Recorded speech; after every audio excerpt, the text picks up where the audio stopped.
నా జీవితంలో జరిగిన సంఘటన పంచుకుంటాను. ఐ థింక్ 2010 అనుకుంటా, 11, 12 గుర్తుకు లేదు.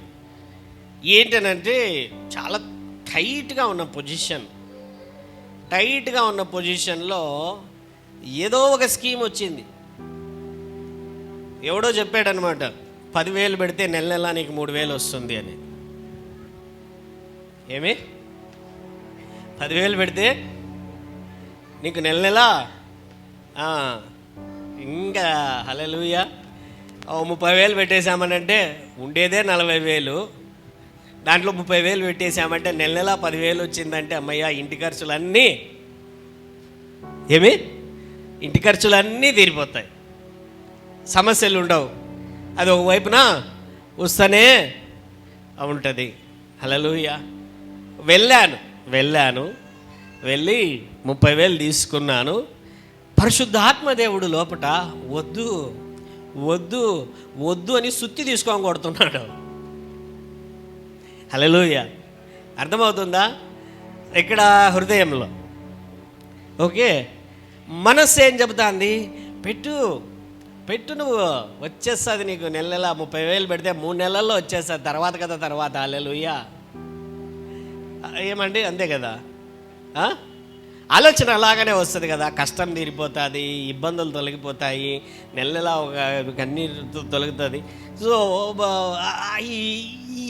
ఈ పెద్ద యుద్ధం జరిగిందనమాట. చాలా చక్కగా క్లియర్గా పరిశుద్ధాత్మ దేవుడు చెప్పాడు.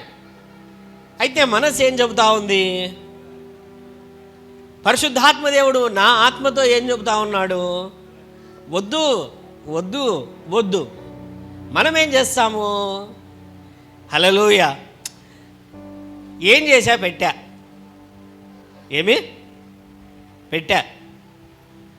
హల్లెలూయా హల్లెలూయా హల్లెలూయా. ఇక దేవుని దగ్గరికి ఏ ముఖం పెట్టుకొని పోవాలా ఆలోచిస్తున్నారా? పెట్టా. అందుకే I always suggest to all our congregation, ఈ మాటలు వింటున్న ప్రతి ఒక్కరికి దయచేసి ఆ స్కీములని ఈ స్కీములని ఇప్పుడే కాదు, ఇంకొక 100 ఏళ్ల తర్వాత కూడా వస్తూనే ఉంటాయి. నేను పుట్టినప్పటి నుంచి చూస్తూనే ఉన్నాను, ఇంతవరకు యాది కూడా నిలబల్లా. హల్లెలూయా. మీరు కూడా పెట్టింటారు, ఖచ్చితంగా పెట్టింటారు. ఒకరిని చేర్పించండి, ముగ్గురిని చేర్పించండి, మీ అమౌంట్ అంతా మీకు అంతే 3 నామాలే, ఇంకా పంగనామాలే అందరికీ కూడా. బాగా చెప్తున్నా, స్త్రీలకు ఇంకా ప్రత్యేకంగా చెప్తా ఉన్నాను, త్వరగా బుట్టలో పడద్దండి, వద్దు ఆ స్కీములు. హల్లెలూయా. ఎవడైనా సరే మీరు చేరండి, ముగ్గురిని చేర్పించండి అన్నాడంటే అది పనికి మాలిన ఎత్తిపోయే స్కీము. హల్లెలూయా. 100 స్కీములు చూసా.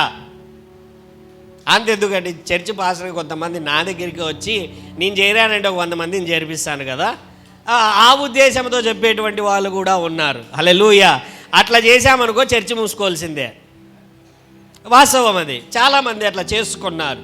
ఇంతకుముందు సంఘాలలోనే స్పెషల్గా ఒకడు గురి పెట్టి ఆ స్కీమ్ పేరు HIM అనే స్కీమ్ ఒకటి చేశాడనమాట. వాడు ఎవడో తెలియదు కానీ చాలామంది చేసి చాలామంది దైవజనులు ఊర్లో వదిలిపెట్టారు.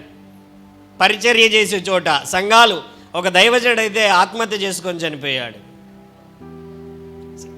What I'm saying, please understand.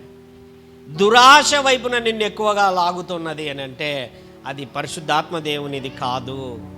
దేవుడు నీతో పంచుకుంటాడు. అది వస్తుంది ఇది వస్తుంది అని చెప్పి ఎవరైనా వ్యాపారాలు సంఘాన్ని దగ్గరికి తీసుకొని వచ్చారంటే హల్లెలూయా, నమస్కారం.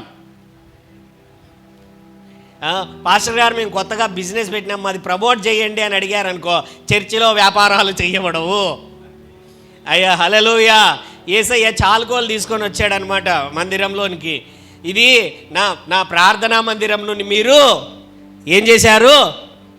వ్యాపారపు టిల్లుగా ఏం చేశారు? స్కీములు పెట్టేసింటారు కొన్ని చర్చల్లో, లేకపోతే భూములు ఇప్పిస్తామంటారు, అవి చేస్తారు ఇవి చేస్తారు. వద్దు మనకు అవన్నీ. Amen. Hallelujah. No no no. ఎప్పుడు కూడా ఇటువంటి స్కీమ్స్లోనికి వెళ్ళి చేతులు కాల్చుకొని ఉపయోగం లేదు. నష్టపోయినటువంటి వారు అనేకులు, నాశనం అయిపోయినటువంటి వారు అనేకులు. హల్లెలూయా. అయితే పరిశుద్ధాత్మ చేత నడిపింపబడుతున్నప్పుడు కొన్నిసార్లు దేవుడు, బాగా గమనించండి, నిన్ను నడిపించే క్రమములో కొన్నిసార్లు దేవుడే నీకు కొద్ది మందికి నీ దగ్గర ఉన్నదే ఇంక మిగిలి ఉంటుంది, ఏమీ ఉండదు, అది కూడా ఇచ్చేయమంటాడు. హల్లెలూయా. అది ఇంకా కష్టమైండేది. ఏమండి, అది ఇంకా, ఎందుకంటే నీ దగ్గరే కొంచెం మిగిలి ఉంటుంది. హల్లెలూయా. అయితే ఆ కొంచాన్నే తీసుకొని వెళ్ళి ఆ కొంచాన్ని మొత్తం తీసుకొని వెళ్ళి దేవుడు విత్తేయమంటాడు. సాధారణం, కొన్నిసార్లు అలాగనే జరుగుతుంది. అయితే దేవుడు చెప్పినప్పుడు, మనము ఆ పని చేసినప్పుడు ఆశీర్వాదము అద్భుతముగా, వందింతలుగా ఉంటుంది.